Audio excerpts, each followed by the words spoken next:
Pour l'Iran, il ne fait aucun doute. Israël est responsable de l'attaque contre son usine d'enrichissement d'uranium de Natanz. Fort de ces accusations, le ministre iranien des Affaires étrangères menace de se venger.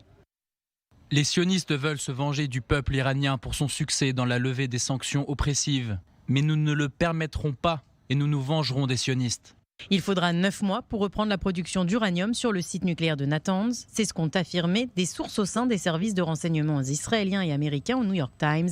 Ces mêmes sources ont en outre confirmé que l'incendie de Natanz était le résultat d'une opération israélienne classifiée.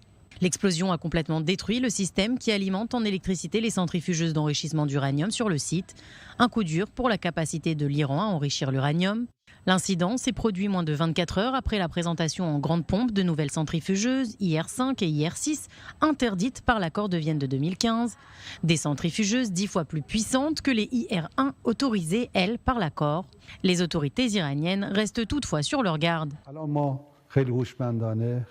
L'Iran va maintenir une vigilance constante envers nos ennemis. L'Iran ne mènera pas d'action pour escalader les tensions dans la région, mais nous mettons en garde tous ceux qui veulent nous saboter que s'ils tentent de déclencher des guerres, l'Iran ne gardera pas le silence. Il donnera une réponse adéquate à tout acte de sabotage.